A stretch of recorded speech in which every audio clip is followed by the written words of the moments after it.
ایران کی جوہری صلاحیت مکمل ختم کر دی، امریکہ اپنے دعوے پر قائم۔ ایرانی جوہری تنصیبات پر حملے کی ویڈیو جاری کر دی۔ وزیر دفاع پیٹ ہیگزت کا کہنا ہے کہ CIA اور IAEA نے نقصان کی تصدیق کی ہے۔ صدر ٹرمپ نے انتہائی مشکل اور پیچیدہ آپریشن مکمل کرایا۔ بعض امریکی چینلز من گھڑت خبریں چلا رہے ہیں۔ ناقدین ٹرمپ کی کامیابی نہیں چاہتے، یہ لوگ فوجی آپریشن کو کم تر بنا رہے ہیں۔ قطر پر حملوں کو امریکی افواج نے ناکام بنایا۔ امریکی فوج کی مہارت قابل تعریف ہے۔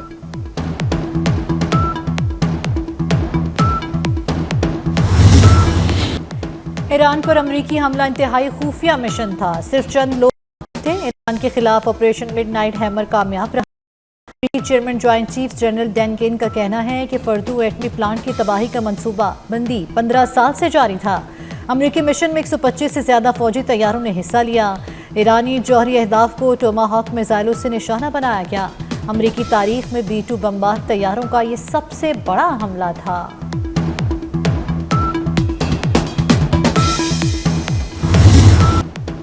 امریکہ کو ایران سے جنگ سے کوئی کامیابی نہیں ملی۔ ایران نے امریکہ کے منہ پر زوردار تمانچہ رسید کیا۔ ایرانی سپریم لیڈر آیت اللہ خامنہئی کی ایرانی قوم کو فتح پر مبارکباد۔ جنگ کے بعد قوم سے خطاب میں کہا کہ ایرانی حملوں میں صہیونی ریاست پاش ہو گئی۔ امریکہ نے ایرانی قوم کو سرنڈر کرنے کی دھمکی دی۔ سرنڈر کا لفظ ہماری لغت میں ہی نہیں۔ ایران کا جوہری پروگرام سے پیچھے ہٹنے سے انکار نگہبان شورا نے IAEA سے تعاون معطل کرنے کی منظوری دے دی۔ ایرانی پارلیمنٹ یہ بل گزشتہ روز منظور کر چکی ہے۔ سیکیورٹی ضمانت کے بغیر معائنہ کاروں کا داخلہ بند کر دیا گیا۔ پاکستان نے مشرق وسطی جنگ رکوانے میں انتہائی مؤثر کردار ادا کیا، مستقل انداز میں ایران کی حمایت کی۔ فیلڈ مارشل کی امریکی صدر سے ملاقات کے بعد ایرانی وزیر خارجہ سے تفصیلی ملاقات ہوئی۔ ایران نے صدر، وزیر اعظم اور فیلڈ مارشل کا نام لے کر شکریہ ادا کیا۔ وزیر اعظم شہباز شریف کا کابینہ اجلاس سے خطاب، کہا امریکی صدر نے فیلڈ مارشل کی کھلے دل سے تعریف کی، وہ سید عاصم منیر کی صلاحیتوں کے معترف ہیں۔ کابینہ میں وزیر اعظم اور فیلڈ مارشل سے متعلق قرارداد منظور۔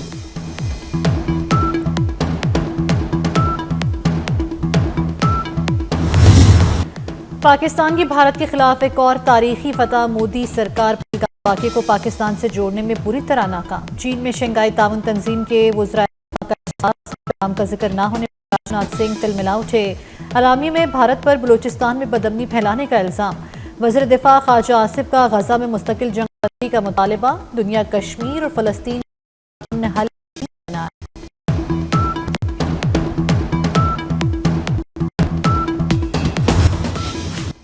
قومی اسمبلی نے آئندہ مالی سال کا بجٹ منظور کر لیا۔ اپوزیشن کی تمام ترامیم کثرت رائے سے مسترد۔ 6 لاکھ تک تنخواہ دار ٹیکس سے مستثنی قرار۔ 6 سے 12 لاکھ تک تنخواہ پر 1% ٹیکس عائد کیا جائے گا۔ سیلز ٹیکس فراڈ کرنے والوں کی گرفتاری سے متعلق ترامیم منظور۔ پراپرٹی کی خریداری پر ود ہولڈنگ ٹیکس میں 1.5% کمی۔ پنجاب اسمبلی نے بھی فائنانس بل منظور کر لیا۔ کہ پاکستان پیپلز پارٹی نے کیوں فیصلہ کیا کہ اس حکومت کا بجٹ کو سپورٹ کرے، کہ جب حکومت نے پاکستان پیپلز پارٹی کے ان پٹ مان لیا ہے تو ہم بہت خوشی کے ساتھ اس بجٹ کو سپورٹ کر رہے ہیں۔ ایک تو حکومت وقت نے یہ فیصلہ کیا کہ بے نظیر انکم سپورٹ پروگرام، جس کی بنیاد شہید محترمہ بے نظیر بھٹو کا نظریہ اپناتے ہوئے پاکستان پیپلز پارٹی نے لگائی تھی، 20% اضافہ کر رہے ہیں۔ تو ساتھ ساتھ اس حکومت نے یہ فیصلہ کیا 12 لاکھ تک یہ عوام کو فائدہ دیا جا رہا ہے، سیلری کلاس کو فائدہ دیا جا رہا ہے اس بجٹ میں۔ جناب اسپیکر، بلاول بھٹو کا بجٹ سپورٹ پر خوشی کا اظہار، کہتے ہیں ہمارے مطالبات مانے اس لیے بجٹ کی حمایت کی۔ سولر پینل سے متعلق ہمارے مطالبات مانے گئے۔ BISP کے فنڈ میں 20% اضافہ کیا گیا۔ اب FBR کو گرفتاری کا اختیار نہیں ہوگا۔ ہماری تجویز پر حکومت نے گرفتاری کا اختیار ختم کیا۔ وزیر اعظم شہباز شریف نے بلاول بھٹو سے ان کی نشست پر جا کر مصافحہ کیا۔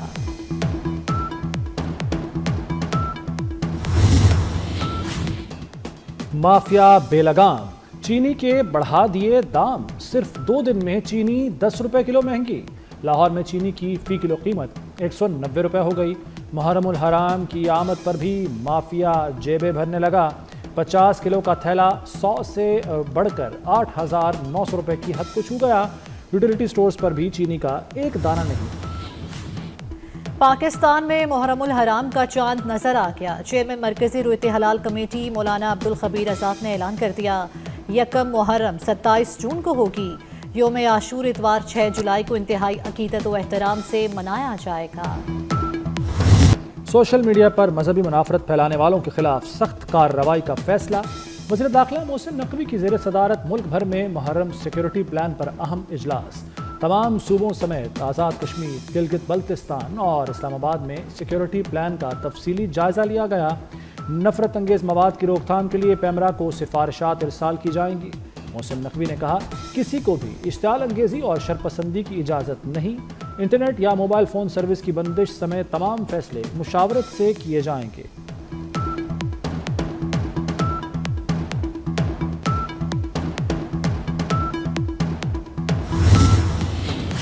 محرم کی سیکیورٹی کے لیے فوج اور رینجرز طلب۔ لاہور پولیس نے پاک فوج اور پنجاب رینجرز کی 2 کمپنیاں مانگ لی۔ ہیلی کاپٹرز کی ڈیمانڈ بھی دے دی گئی۔ مرکزی جلوسوں پر اینٹی ڈرون ٹیکنالوجی کا استعمال کیا جائے گا۔ جلوسوں پر ڈرون اڑانے پر پابندی، موبائل فون کی بندش نہ کرنے کا فیصلہ برقرار رکھا جائے گا۔ ملک میں مانسون بارشوں کا سپیل شروع ہو گیا۔ پنجاب، خیبر پختونخوا، بلوچستان اور آزاد کشمیر میں بارشیں۔ راولپنڈی، اسلام آباد، جہلم میں موسلادھار بارش۔ لاہور میں بارش نے گرمی کی چھٹی کرا دی۔ گوجرانوالہ، سیالکوٹ، فیصل آباد، پاک پتن میں نشیبی علاقے زیر آب آ گئے۔ ملم جبہ، کالام میں ابر کرم کھل کر برسا۔ ایبٹ آباد میں ندی نالوں میں طغیانی آ گئی۔ بالائی علاقوں میں لینڈ سلائیڈنگ سے مرکزی شاہراہ بند، متعدد سیاح پھنس گئے۔ پنجاب میں مختلف حادثات میں 6 افراد جاں بحق ہو گئے۔ مریم نواز کا دوران بارش لاہور کے مختلف علاقوں کا دورہ، نکاسیاب کا جائزہ لیا۔ وزیر اعلیٰ پنجاب نے گلبرگ سین کے مختلف بلاکس اور LDA پروجیکٹ کا جائزہ لیا۔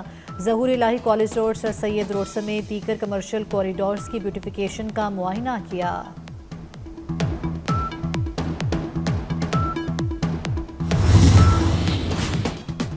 NDMA نے ملک بھر میں آندھی اور طوفانی بارشوں کا الرٹ جاری کر دیا۔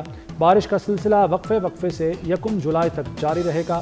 کراچی میں کل سے تیز بارش کی پیش گوئی، سلسلہ اتوار تک جاری رہنے کا امکان۔ محکمہ موسمیات کے مطابق مانسون کا اگلا تگڑا سپیل 15 جولائی سے انٹری دے گا۔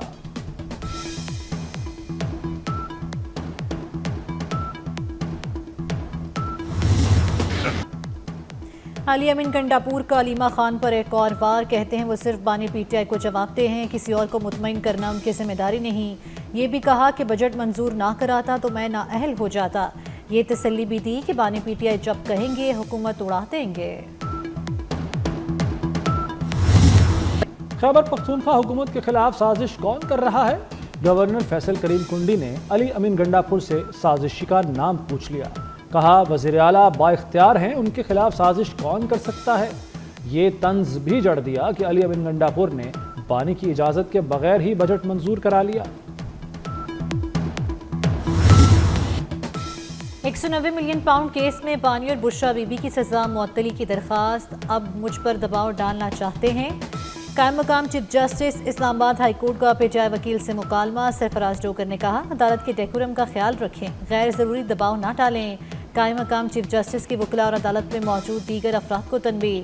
نئے اسپیشل پروسیکیوٹر نے کیس سمجھنے کے لیے 4 ہفتوں کا وقت مانگ لیا۔ عدالت نے نیب کی استدعا منظور کر لی، سماعت ملتوی۔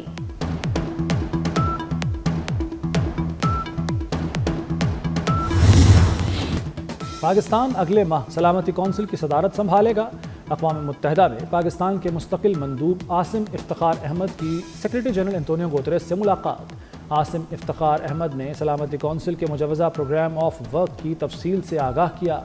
کہا، پاکستان سلامتی کونسل کی اپنی صدارت کو کھلے، شفاف اور مشاورتی انداز میں انجام دے گا۔ نئے اسلامی سال کے آغاز پر غلاف کعبہ تبدیل کر دیا گیا۔ مکہ مکرمہ میں غلاف کعبہ تبدیل کرنے کی روح پرور تقریب، زائرین طواف کرتے ہوئے اس عظیم موقع کا حصہ بنے رہے۔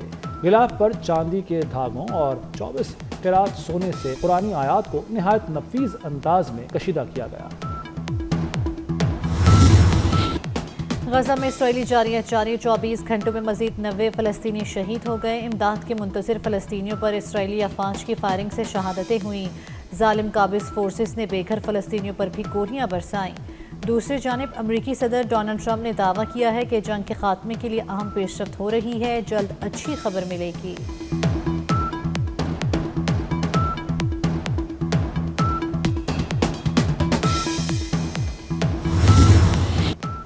ہزاروں فلسطینیوں کے قاتل نتن یاہو کو کرپشن الزامات کا سامنا۔ امریکی صدر ڈونلڈ ٹرمپ اپنے حلیف کی حمایت میں میدان میں آ گئے۔ نتن یاہو کے خلاف ٹرائل فوری منسوخ کرنے کا مطالبہ کر دیا۔ سماجی رابطے کی ویب سائٹ پر کہا، اسرائیلی وزیر اعظم کا سیاسی مقدمے میں ٹرائل کیا جا رہا ہے۔